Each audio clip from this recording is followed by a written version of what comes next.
BNP খুব একটা সুবিধাজনক অবস্থানে নাই এদের কাছে। ফুটপাতে যে দোকানদাররা বসে জিজ্ঞাসা করে দেখেন তো দিনে কত দিতে হয়? ২০০ টাকার কম একজনও নাই। ইলেকশন ইজি হবে না। আপনি তো আমাকে সময় দেন, আপনাকে আমি কারণটা ব্যাখ্যা করতে পারি। কারণটা হলো কি? শুনেন, বিএনপি কিংবা জামায়াতে ইসলাম এই ২ দলকে এদেশের তরুণ ভোটাররা সরকারে দেখে নাই। যাদের বয়স এখন ৩০ বছর এরা কিন্তু ভোট দিতে পারে নাই। হ্যাঁ, এদের কেউ ভোট দিতে পারে নাই। এদের সংখ্যা মিনিমাম ৪.৫ কোটি ভোটারদের মধ্যে, যারা নাকি ৪.৫ কোটি লোক এই বছর প্রথমবার জীবনে ভোট দিবে। এরা বিএনপি এবং জামাতের রাজনৈতিক কর্মকাণ্ড সম্বন্ধে পরিচিত না। কারণ বিএনপি তো সর্বশেষ দেখছি ২০০৬ সালে, তাই না? জি। তার মানে ২২ বছর আগে। আর যার বয়স ৩০ বছর তখন তার বয়স ৮ বছর। সে কি বুঝে? কিচ্ছু বুঝে না। আচ্ছা, তাহলে এরা এখন তারা আওয়ামী লীগকে দেখছে, হয়তো যারা আওয়ামী লীগকে অপছন্দ করে, ২-১ জন পছন্দও করতে পারে। আমি ধরলাম আওয়ামী লীগকে পছন্দ করার সংখ্যা ওই ৪.৫ কোটির মধ্যে ৫০ লাখ আমি ধরে নিলাম, একটু বাড়াই ধরলাম। আচ্ছা, তাহলে আর হলো ৪ কোটি। এই ৪ কোটি ভোটার কিন্তু বিএনপি এবং জামাতের মধ্যে একজনকে বেছে নিতে চায়। তারা এই দুইটাকে কখনো দেখে নাই ওইভাবে, সক্রিয়ভাবে দেখে নাই। এরা দেখছে কবে? ২০২৪-এর ৫ই আগস্টের পর থেকে। ২৪-এর ৫ই আগস্টের পর থেকে এরা বিএনপি এবং জামাতকে ভালোভাবে বোঝার, দেখার চেষ্টা করছে এবং দেখতে পেয়েছে।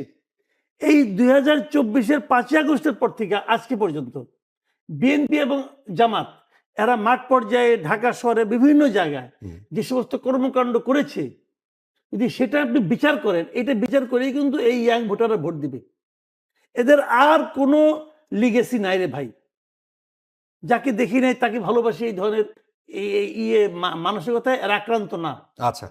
এই দেখার মধ্যে দেখলে পরে বিএনপি খুব একটা সুবিধাজনক অবস্থানে নাই এদের কাছে। তারা দেখেছে, যেমন ধরেন আমি উদাহরণ দিয়ে বলি, ফুটপাতে এখনো চাঁদাবাজি হয়। ফুটপাতে যে দোকানদাররা বসে জিজ্ঞাসা করে দেখেন তো দিনে কত দিতে হয়? ২০০ টাকার কম একজনও নাই। আগে কত ছিল আওয়ামী লীগের আগে সময়? এরকম ছিল ১৫০-২০০ টাকায় ছিল। এখন বরং বাইরের ২০০ থেকে ৩০০ হয়েছে। ২০০ টু ৩০০ এর মধ্যে ফ্ল্যাকচুয়েট করে। এই টাকাটা কোথায় যায়? কেউ না কেউ তো তুলে। কে তুলে? ছাত্রলীগ তুলে? ছাত্রলীগ, যুবলীগ, শ্রমিক লীগ এরা তুলে? এরা কেউ তুলে না। তাহলে ওইটাকে কে প্রতিস্থাপন করেছে? অন্য কেউ করেছে? কে করেছে? ওরা আমাকে নাম বলতে চায় না, আমি আর জানতে চাই না। কিন্তু আমি তো ধারণা করতে পারি কে তুলতেছে। তো এখন যারা তুলছে তাদের প্রতি কি তাদের সিম্প্যাথি বাড়বে? বাড়বে না। আবার এর বিপরীতে জামাতের পক্ষ বলতেছে যে আমরা কিন্তু কোনো চাঁদাবাজি করবো না, হ্যান করবো না, তো বলতেছে তো। ওরা এটা মিলিয়ে নিচ্ছে যে হ্যাঁ তাই তো, ওরা তো চাঁদাবাজি করতে আসে না। এখন আসে না বলে নির্বাচনের পরে আসবে না সেই গ্যারান্টি কিন্তু নাই। রাইট। কিন্তু এখন তো আসে না রে ভাই। তো এইটা কিন্তু মানুষ মেলাবে ভাই। জি। এবং এই কারণে আমি বলছি যে এখন আর সময় খুব বেশি একটা নাই। তারপরেও বিএনপির জন্য এখন যেমন ধরেন আপনার গণমামলা, একটা মামলা হত্যা প্রচেষ্টার মামলা, অমুকের পায়ের পাশ দিয়ে একটা গুলি গেছে, এই জন্য ওটা গুলিটা তার বুকেও তো যেতে পারতো, অতএব এটা হত্যা প্রচেষ্টা। এই জন্য ওখানে ২২২ জনের নামে মামলা। এই ২২২ জন কে অবধারিতভাবে ওই এলাকায় আওয়ামী লীগ করে, আওয়ামী লীগের সমর্থক অথবা এলাকার সম্পন্ন ধনাঢ্য ব্যক্তি, তাদের নাম দিয়ে ওরা ফোন করছে, ভাই টাকা দেন, আপনি নাম কেটে দিই। এগুলো ঘটনা ঘটছে সব জায়গায় ঘটছে। এই সমস্ত মামলার বাদীকে দেখেন তো 90% ক্ষেত্রে হলো বিএনপি পোলাপান। হয় বিএনপি, নাহলে যুবদল, নাহলে ছাত্রদল, অথবা বিএনপির নামধারী।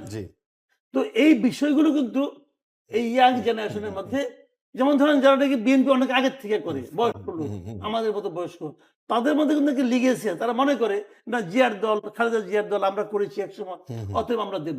কিন্তু এই ইয়াংদেরকে